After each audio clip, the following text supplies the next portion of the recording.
2014 was the year of learning, of standing up from the ruins of 2013 experience of the devastation brought about by natural calamities, especially Yolanda. 2014 was the awakening of the spirit and renewal of commitment in the rebuilding of communities, both from natural and man-made calamities. Naging bukang bibig ng pamahalaan at ng buong lipunan ang usaping climate change at global warming. Dulot na rin sa matinding karanasan ng bansa sa hagupit at bagsik ni Yolanda noong 2013. Dahil rito, naging sentro ng kampanya ng gobyerno na abutin ang mithiing zero casualty sa mga kalamidad na kakaharapin pa ng tao dahil sa mga inaasahang tindi ng mga bagyo na papasok sa ating bansa. Ang Zamboanga Peninsula, lalong-lalo na sa siyudad ng Zamboanga at mga isla ng Basilan, Sulu at Tawi-Tawi ay madalang nabibisitahin ng matinding kalamidad noon. Ngunit kamakailan, nararanasan na ng mga tao rito at ramdam na ang pagbabago ng klima. Lumalakas ang hangin at dumadami ang pag-ulan at pahaba ng pahaba ang tindi ng init ng panahon.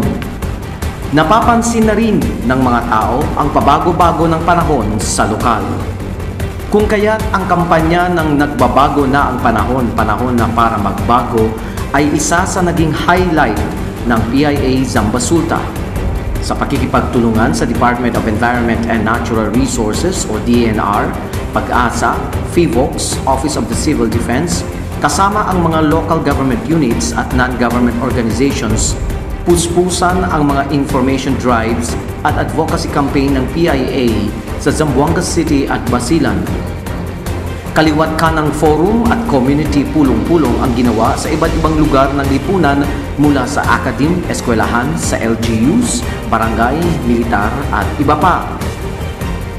Nakatulong rin ng malaki ang pag-produce ng PIA Zambasulta ng sariling video documentation tungkol sa climate change para mas lalong madaling maintindihan ng mga tao ang usaping climate change at mga paksang nakadikit rito mula mismo sa mga eksperto ng DOST Pag-asa, FIVOX, DENR, OCD at Mines and Geoscience Bureau at syempre kasama ang PIA.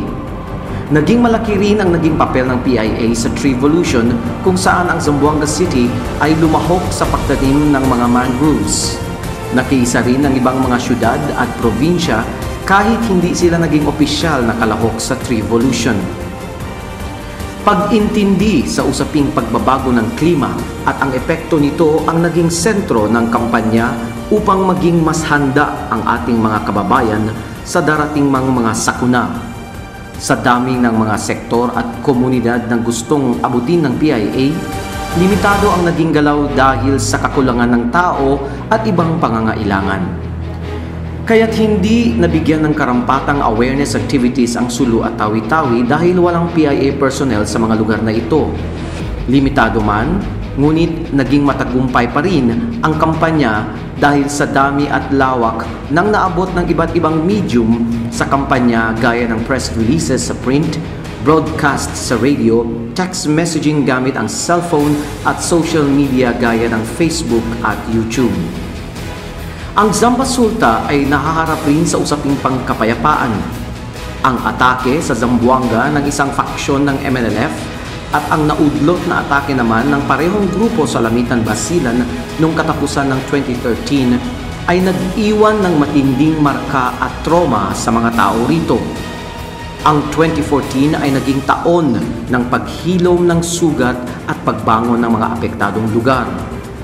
Dahil rito, lalong naging matindi ang usaping establishment of Bangsamoro sa lugar, kung saan ang Zamboanga City at Isabela City ay naging mapagmatyag sa nilalaman ng Bangsamoro Basic Law. Naging maugong ang usapin noong pagganap ng mga public hearings sa BBL. Hati ang mga opinyon habang hinihintay ang hatol ng Kongreso sa proposed BBL. Ang hamon sa PIA ay kung paano ipaintindi sa mga tao ang ipapasang batas sa Kongreso. Dahil suportado ito ng pamahalaang Aquino, hindi magiging biro ang kampanya sa kapayapaan. mas kailangan ang pagdagdag ng tao sa Zambasulta. Kaharap ang dalawang dambuhalang issue ng climate change at Bangsamoro, naging laman ito sa mga SMS, press releases at social media postings ng PIA Zambasulta, maliban pa sa ibang mga usaping panlipunan gaya ng poverty alleviation programs, pamana projects, turismo, livelihood, elektrisidad, terorismo, karapatang pangtao, edukasyon, human trafficking, drug abuse, kidnapping, corruption at iba pa. Upang mapalawig ang pagpapalaganap ng impormasyon sa lipunan, puspusan rin ang pagpakikipagtulungan ng PIA sa iba't ibang ahensya ng gobyerno.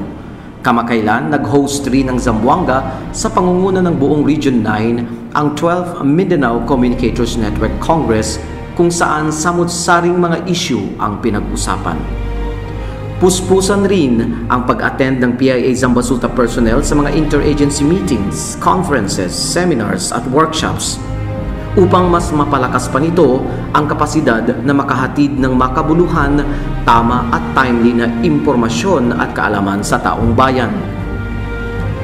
This is PIA Zambasulta in the year 2014. Determined and bold in its passion in contributing to the quest for peace and development in this southern part of the Philippines.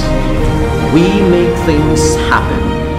This is Team Zambasulta.